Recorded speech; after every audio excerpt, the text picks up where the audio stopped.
تقوی کے اور فروٹس اور ثمرات میں سے کیا ہے؟ اللہ تعالیٰ فرماتے ہیں وَصَارِعُوا إِلَى مَغْفِرَةٍ مِّن رَبِّكُمْ وَجَنَّاتٍ أَرْضُهَا السَّمَاوَاتُ وَالْأَرْضُ أُعِدَّتْ لِلْمُتَّقِينَ. اللہ اکبر. لوگ آؤ اللہ تعالیٰ کی مغفرت کی طرف اور جنتوں کی طرف، کوشش کرو، دوڑ لگاؤ، جس کی چوڑائی کتنی ہے، جس کی لینتھ کتنی ہے، أَرْضُهَا السَّمَاوَاتُ وَالْأَرْضُ، آسمانوں اور زمینوں کے برابر ہے. اعدت للمتقین، کن کے لیے تیار کی ہوئی ہے وہ جنت؟ متقین کے لیے تیار کی ہوئی ہے. اور پھر ایک اور جگہ پہ آتا ہے وَلَنِعْمَ دَارُ الْمُتَّقِينَ، اور کیا ہی خوبصورت جگہ ہے متقین کے لیے. یہ جو جنت ہے وہ متقین کے لیے تیار کی گئی ہے. ایک اور جگہ آتا ہے وَأُزْلِفَتِ الْجَنَّةُ لِلْمُتَّقِينَ، جنت متقیوں کے لیے تیار کی گئی ہے، جنت متقیوں کے لیے بنائی گئی ہے. ایک اور جگہ پہ آتا ہے ان المتقین عند ربهم جنات النعیم، متقی لوگ اللہ تعالیٰ کے ہاں جنتوں میں بیٹھے ہوں گے. ایک اور جگہ پہ آتا ہے وَأُزْلِفَتِ الْجَنَّةُ لِلْمُتَّقِينَ غَيْرَ بَعِيدٍ، اور متقی جو لوگ ہوں گے وہ اپنی جنتوں میں عیاشی کر رہے ہوں گے اور بیٹھے ہوں گے، جو ان کی جو یہ ریوارڈ ہے نا، it's not far away, it's very close to them. ایک اور قرآن کی جگہ آیت میں آتا ہے وَسِيقَ الَّذِينَ اتَّقَوْا رَبَّهُمْ إِلَى الْجَنَّةِ زُمَرًا، لوگوں کو اسکارٹ کر کے لے کے جایا جائے گا جنت کی طرف. حَتَّى إِذَا جَاءُوهَا وَفُتِحَتْ أَبْوَابُهَا، جب اس کے دروازوں پہ پہنچیں گے وہاں اور دروازے سے کھولیں گے تو کیا ہوگا؟ تو فرشتے کہیں گے وَقَالَ لَهُمْ خَزَنَتُهَا سَلَامٌ عَلَيْكُمْ، اس کے جو فرشتے اور گارڈز ہوں گے کہیں گے کہ سلام علیکم طِبْتُمْ فَادْخُلُوهَا خَالِدِينَ، تم پاک ہو، تم پاک ہو، تم پاک ہو، فَادْخُلُوهَا خَالِدِينَ، اس میں ہمیشہ کے لیے داخل ہو جاؤ. یہ کس کے لیے ہے؟ متقی لوگوں کے لیے. وَسِيقَ الَّذِينَ اتَّقَوْا، جو لوگ تقوی والے ہیں.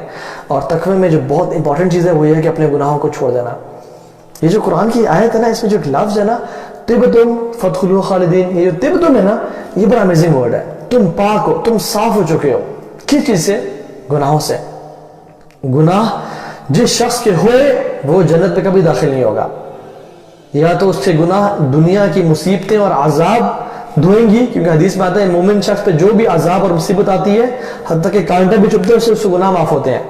لیکن اگر پھر بھی ہم نے کچھ مزید گناہ کیے ہوئے، اکیلے کے گناہ، پبلک گناہ، کانوں کے گناہ، آنکھوں کے گناہ، زبان کے گناہ، غیبت چغلی پھر بھی ہماری موجود ہوئی اور اس دنیا کی مصیبتوں نے اور ٹارچرز نے ہمارے گناہ کو نہ دھویا، تو قبر کے عذاب سے وہ گناہ دھوئے جائیں گے. اس بندے پہ قبر کا عذاب ہوگا تاکہ اس سے گناہ دھلے.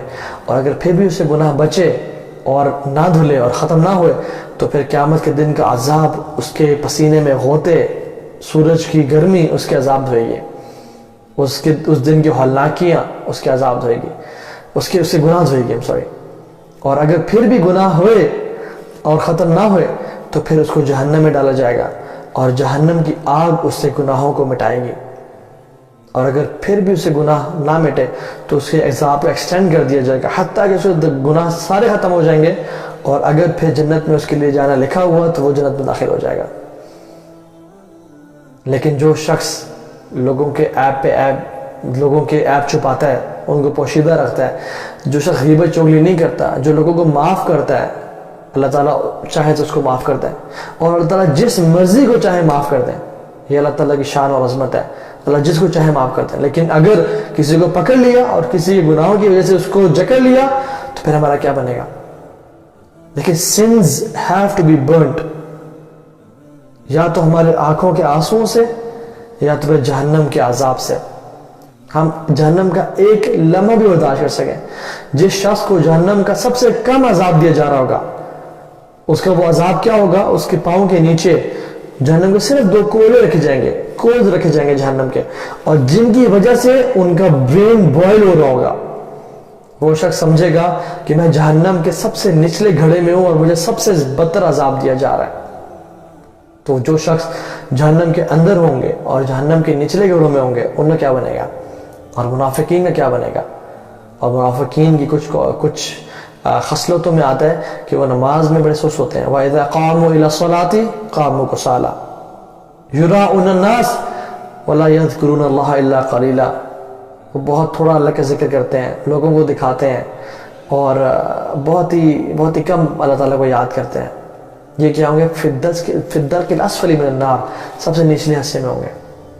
ہم لوگ کبھی اپنے بارے میں ڈرتے ہیں کہ کہیں ہم منافق تو نہیں؟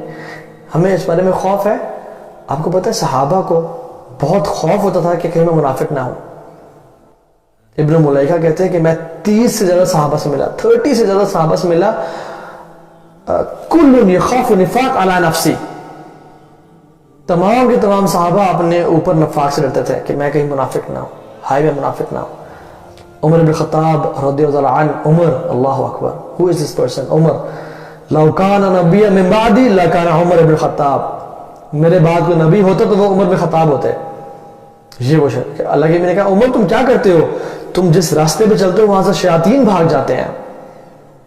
اور اللہ نے کہا فرمایا کہ پچھلی امتوں میں کچھ لوگ تھے جو کہ نبی نہیں تھے, لیکن وہ باتیں ایسی کرتے تھے جو کہ انبیاء باتیں کرتے ہیں.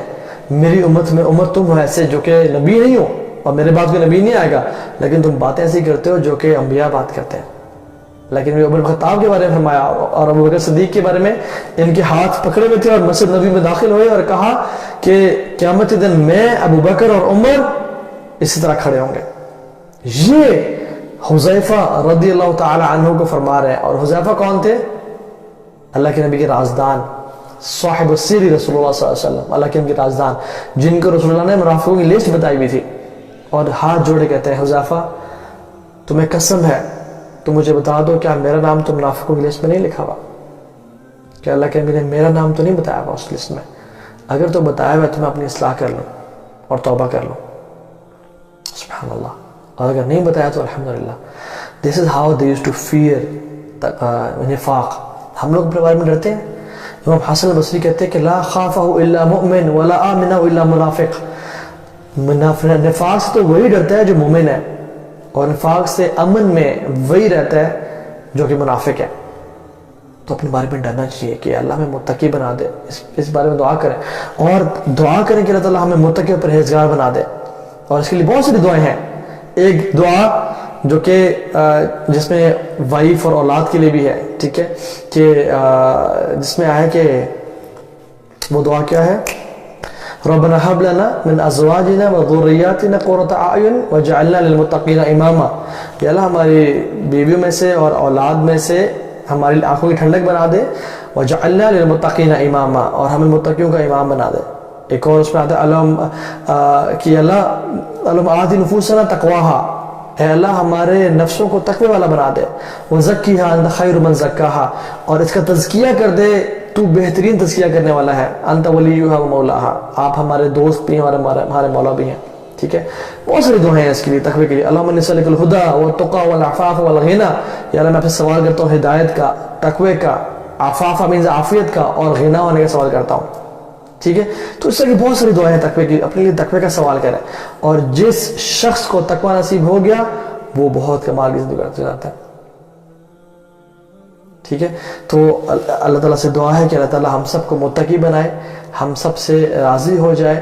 کیونکہ امام ابو حنیفہ رحمہ اللہ, ان سے ایک شخص نے آ کے کہا کہ مجھے مشورہ دیں, تو انہوں نے کہا کہ آپ اس بندے کے پاس جائیں, اس سے مشورہ لیں. تو اس نے کہا کہ مگر آپ تو عالم ہیں, وہ عالم نہیں ہے. تو اس نے کہا سو واٹ. امام ابو حنیفہ رحمہ اللہ نے کہا کہ so what, but he has the fruit of knowledge. اس کے پاس نالج کا فروٹ ہے, which is what تقوی اللہ سبحانہ وتعالی. تو نالج, عبادت, اس کا جو فروٹ ہے وہ اللہ تعالیٰ کا تقوی ہے. تو اللہ تعالیٰ ہم سب کو متقی بنا دے, اور گناہوں کو چھوڑنے والا بنا دے, اور ہر قسم کے جو گناہ ہیں, چھوٹے چھوٹے بڑے سے بڑے, ان کو چھوڑنے والا بنا دے. خلی ذنوب صغیرہا و کبیرہا ذاک التقی, کہ انسان چھوٹے سے چھوٹا گناہ بھی چھوڑ دے اور بڑے سے بڑے سے گناہ بھی چھوڑ دے, یہ تقوی ہے. کیونکہ چھوٹے چھوٹے گناہ مل کے فَإِنَّ الْجِبَالَ مِنْ حَصَىٰ, کہ بے شک جو چھوٹے چھوٹے گناہ مل کے ہی بڑے پہاڑ بنتے ہیں اور انسان کے ڈوبنے کا باعث بن جاتے ہیں. اللہ تعالیٰ ہمیں متقی بنا دے. آمین یا رب العالمین. ربنا تقبل منا انک انت السمیع العلیم وتب علینا انک انت التواب الرحیم.